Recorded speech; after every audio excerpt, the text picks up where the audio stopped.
विद्यार्थी आपण परवाच्या भागामध्ये शब्दांच्या जाती हा भाग पाहिला, पण त्याच्यामध्ये आपण फक्त एक गट पूर्ण केला होता आपण विकारी शब्द, आणि त्याचा सराव तुम्ही खूप छान पद्धतीनं केला होता.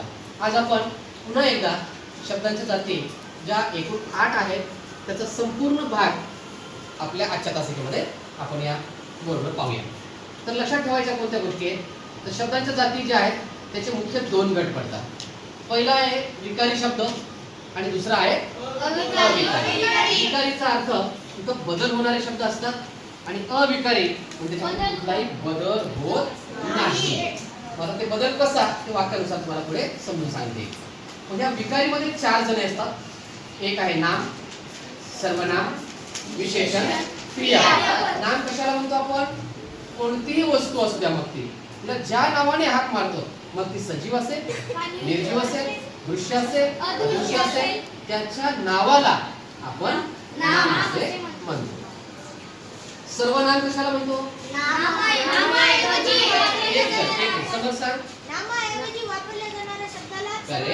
नामाऐवजी जो शब्द आपण वापरतो त्या शब्दाला आपण सर्वनाम असे म्हणतो. नामाऐवजी म्हणजे काय?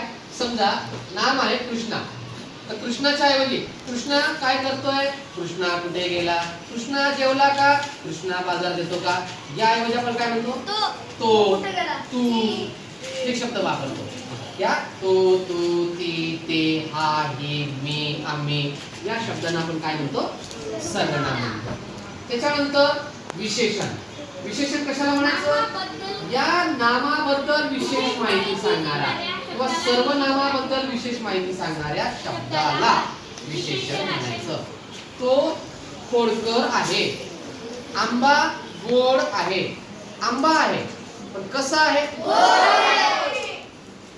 गोटी गोल आहे. गोटी कशी आहे? पोळी गोल आहे. पोळी कशी आहे? कोणाबद्दल आलं? पोळीबद्दल. आंब्याबद्दल काय आलं होतं? आवळा तुरट आहे. आवळ्याबद्दल काय आलं? म्हणजे त्या नामाबद्दल विशेष माहिती सांगणारा शब्द आला होता. तुरट, गोड, कडू, खोडकर अशा शब्दांना काय म्हणायचं? विशेषण म्हणायचं. त्याच्यानंतर आपण पाहिलं होतं क्रियापद. क्रियापद कशाला म्हणतो आपण? वाक्यातील क्रियेचा अर्थ लावणाऱ्या शब्दाला क्रियापद. Very good. वाक्यात जी कुठली क्रिया चालली, तर कोणतंही वाक्य आपल्याला दिलं तर त्यामध्ये काही ना काही क्रिया दाखवलेली असते. मग ती खाण्याची असेल, उठण्याची असेल, बसण्याची असेल, झोपण्याची असेल, लिहिण्याची असेल, कुठलं ना कुठलं काहीतरी करण्याची जी काही क्रिया आहे तेच दाखवणारा शब्द म्हणजे क्रियापद. ध्यानात ठेवायचं, मराठी व्याकरणामध्ये पद या शब्दाला पदचा अर्थ आहे शब्द. पद वापरले जाते शब्दासाठी, म्हणजे क्रियेचा शब्द, क्रियादर्शक शब्द म्हणजे क्रियापद. तर हे होते विकारी शब्द. आता आपल्याला परीक्षेमध्ये प्रश्न कसे असतात? एक वाक्य देतात, त्या वाक्यामध्ये एखाद्या शब्दाखाली अधोरेखित करतात आणि सांगतात की दिलेल्या वाक्यातील अधोरेखित शब्दाची जात ओळखा. आणि मग समजा दिलेलं एक वाक्य असं गृहीत धरूया आपण, सोहमने चिंच आणली आणि अंडरलाईन केलेली, अधोरेखित केलेली सोहम या शब्दाखाली. तर पर्याय काय असू शकते बरं उत्तराचा? का बरं? सोहम हे एका मुलाचं नाव आहे. म्हणजे मग पर्यायामध्ये देतील आपल्याला विशेषण, क्रियापद, सर्वनाम, नाम. उत्तराचा पर्याय क्रमांक काय असेल आपला? 4. व्हेरी गुड, खूप छान. आता आपण थोडक्यात समजून घेऊयात अविकारीमध्ये क्रिया विशेषण अव्यय म्हणजे काय, शब्दयोगी कशाला म्हणायचं, उभयान्वयी कशाला म्हणायचं आणि केवळ प्रयोगी अव्यय कशाला म्हणायचं. थोडे तर क्रिया विशेषण अव्यय याच्यामध्ये नावच आलेलं आहे क्रिया अधिक विशेषण, म्हणजे क्रियापदाबद्दल विशेष माहिती सांगणारा शब्द. आणि क्रियापद काय असतो? वाक्याचा अर्थ लावणारा शब्द. नाहीतर मी म्हणलं आज मी वरण भात भाजी भाकर, काय पुढे काहीच नाही, सांगितलं नाही. आज मी वरण भात भाजी भाकर केली, खाल्ली, कुणाला दिली, सोबत आणली काही अर्थ लागायला का? अर्थ केव्हा लागतो? जर शेवटचा क्रियापदाचा शब्द दिला तर. म्हणून या अर्थ लावणाऱ्या शब्दाबद्दल विशेष माहिती सांगणारा शब्द असेल तर त्याला क्रिया विशेषण अव्यय असे म्हणतात. समजा उदाहरणार्थ क्रियापदाबद्दल आपल्याला माहिती घ्यायची. समजा एखादं क्रियापद आपल्याला घ्यायचं पडला. समजा मला म्हणायचंय समर सायकल वरून पडला. या वाक्यामध्ये विशेषण आले का कुठं?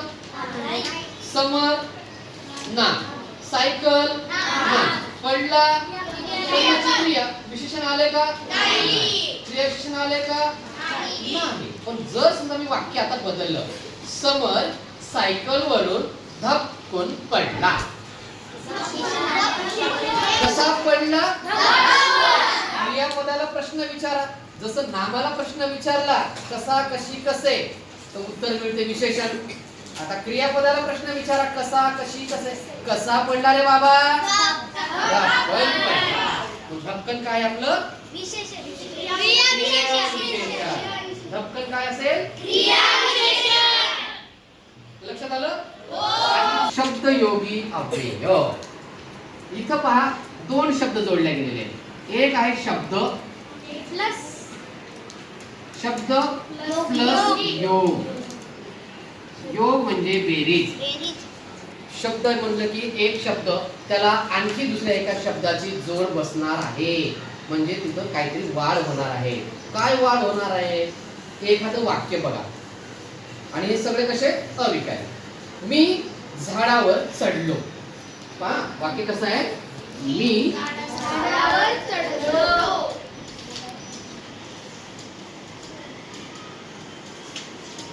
त्याच्या ऐवजी आपण मी ऐवजी एखाद्या मुलाचं नाव घ्या.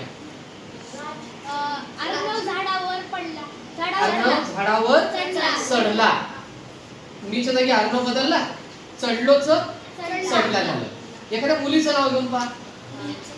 प्रियंका झाडावरून पडली. आहे तेच घ्या ना. प्रियंका झाडावर चढली. क्रियापदामध्ये बदल झाला. मीच प्रियंका झालं, पण झाडावर बदललं का? नाही. म्हणजे झाड या शब्दाला काय जोडल्या गेलं? वर. या शब्दाला हा जो शब्द जोडला गेला, एका शब्दाला दुसऱ्या शब्दाचा योग आला, त्याला म्हणायचं शब्दयोगी अव्यय. मग ते कोणते कोणते आहेत? वर आहे, खाली आहे, पासून आहे, मध्ये आहे, झाडावर, झाडाजवळ, झाडापासून, घरापासून, घरामध्ये, घरात. हे जे शब्द येतात त्यांना आपण शब्दयोगी अव्यय म्हणतात. कारण ते शब्दाला जोडून येतात. आणि या शब्दाला जोडून आल्यावर कर्ता बदलला, क्रियापद बदलते. इथं कर्ता बदलला, क्रियापद स्त्रीलिंगी पुल्लिंगी अनेक जे काय असेल ते बदलते. परंतु या शब्दात काहीच बदल होत नाही. म्हणून त्याला अविकारी शब्द असे म्हणतात. हे ध्यानात ठेवायचं. त्याच्यानंतर आपण पाहू उभयान्वयी कशाला म्हणायचं. उभयान्वयी म्हणलं की उभय म्हणजे दोघ जण, दोन वाक्य, आणि दोन वाक्यांना जोडणारा शब्द कोणता? उदाहरणार्थ मी आणि समर बाजारात गेलो. मी बाजारात गेलो, समर बाजारात गेला. पहा वाक्य दोन कोणते कोणते? मी बाजारात गेलो, समर बाजारात गेला. मला दोन्ही एकत्र करायचे. मी आणि समर दोघे बाजारात गेलो. कोणता शब्द नवीन आला तिथं? आणि. त्याच्यानंतर आई व बाबा गावाला गेले. आई आणि बाबा दोघांना कोणत्या शब्दाने जोडलं? नाही जोडलं. दुसरा आणखी एखादं वाक्य. मी लग्नाला येणार होतो पण तब्येत ठीक नव्हती. मी लग्नाला येणार होतो, एक वाक्य. तब्येत ठीक नव्हती, दुसरं वाक्य. मी अभ्यास केला पण वही घरीच ठेवली. हे शब्द जे असतात त्या शब्दांना काय म्हणायचं? आपण बोलताना बोलतो का नाही नेहमी? आता काय करायचं आपण? जेव्हा जेव्हा आपण बोलतो तेव्हा लक्षात ठेवायचं माझ्या बोलण्यामध्ये किंवा यायले का, व यायले का, पण यायले का, परंतु यायले का, अन यायले का. तर त्या शब्दांना आपण काय म्हणायचं? उभयान्वयी अव्यय. चौथं काय आहे? केवल प्रयोगी. केवल प्रयोगी म्हटलं की त्याचं नावच आहे. फक्त प्रयोगापुरतं वापरायचं, जेणेकरून आपल्या मनातील भाव भावना स्पष्ट होते. मग भाव कसे असू शकतात आपल्या मनामध्ये? आपण नेहमी आनंदी राहील का? नेहमी दुःखी राहील का? सदैव सुखी राहील का? सदैव उपाशी राहील का? सदैव खूप भुकेले राहील का? सदैव टोम पोट भरून राहील का? म्हणजे प्रत्येक वेळी काहीतरी वेगळेपण राहील. मग जसं जसं आपण तसं राहू त्या पद्धतीनं भावना बदलतात. गुलाबजामुन खायला नुसते गोड आहे, चेहरा असं करेल आपण? हा? नुसते गोड लागायले असं करणार नाही. आणि कडुलिंबाचा पाला दिला, किती कडू लागतोय, असे भाव येतील? कडू लागल्याबरोबर आपल्या कपाळावरच्या आठ्या गोळा होते. आपल्याला तब्येत ठीक नसली, औषध दिलं डॉक्टरने, बापरे इंजेक्शन इंजेक्शन दिल्याबरोबर थोडा दिवसात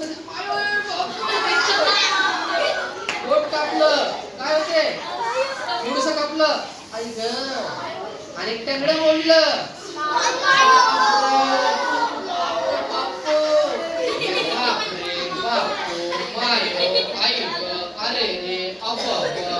या सगळ्या शब्दाला काय म्हणतात? केवल प्रयोगी अव्यय. एक शब्दाचा केवल प्रयोगी अव्यय. ओके. परीक्षेमध्ये प्रश्न कसे असतात ध्यानात ठेवा. थोडं एक वाक्य देतात, अधोरेखित करतात एक दोन शब्द आणि सांगतात की दिलेल्या वाक्यातील अधोरेखित शब्दाची जात ओळखा. किंवा वाक्य विचारलं जातं, दिलेल्या वाक्यातील केवल प्रयोगी शब्द कोणता? तुम्हाला उत्तर पर्याय फक्त गोल करायचा आहे. तुम्हाला लिहायचं का तिथं काही नाही. इथं कोणता शब्द येईल रिकामी जागा देतात. टिंब टिंब या वाक्यात कोणते शब्द येतील आणि तिथं दिलेलं आहे. एक वाक्य दिलं, रिकामी जागा दिली आणि तुम्हाला 4 पर्याय दिले आणि ते 4 पर्यायापैकी वाक्याचा अर्थ अगोदर लावा की बाबा ते शब्दयोगीमध्ये आहे का, उभयान्वयीमध्ये आहे का, केवल प्रयोगमध्ये आहे का, की क्रियाविशेषणामध्ये आहे. हे योग्य अर्थ लावा, वाक्याशी बोला आणि मगच आपण त्या वाक्याचं योग्य उत्तर शोधा. अन्यथा काय होते, घाईघाईमध्ये सहज मिळणारे मार्क आपण चुका करतो. आयन परीक्षेमध्ये वाक्य एकदा नाही दोनदा वाचा, वाक्य समजून घ्या. विशेषणाच्या बाबतीमध्ये आणि क्रियाविशेषणाच्या बाबतीमध्ये थोडीशी काळजी घ्या. विशेषण म्हणलं की नामाला प्रश्न विचारा, तू कसा आहेस, आणि क्रियाविशेषण म्हणलं तुम्ही क्रियापदाला प्रश्न विचारायचा की तू कसा आहेस, कशी आहेस, किती आहे. अशा प्रकारचा प्रश्न विचारल्याच्यानंतर क्रियापद जे उत्तर देईल त्याला क्रियाविशेषण म्हणा. आणि इथं शब्दयोगी सहज ओळखू येते. एखाद्या शब्दाला वर, खाली, आत, मध्ये असे शब्द जोडून आले त्याला शब्दयोगी म्हणायचं. उभयान्वयीमध्ये 2 शब्दांना किंवा 2 वाक्यांना जोडणारा शब्द आला त्याला उभयान्वयी म्हणायचं. आणि केवल प्रयोगी म्हणलं की जिथं उद्गारवाचक चिन्ह आलं त्याला त्या शब्दाला आपण आहा, आहा, आई ग, अरे बापरे, अब अब. एखादा मोठा साप पाहिला तर आपण त्याला अरे वा किती छान आहे अरे बापरे असं करतो आणि 2 हात मागे जातो, पटकन मागे सरकतो.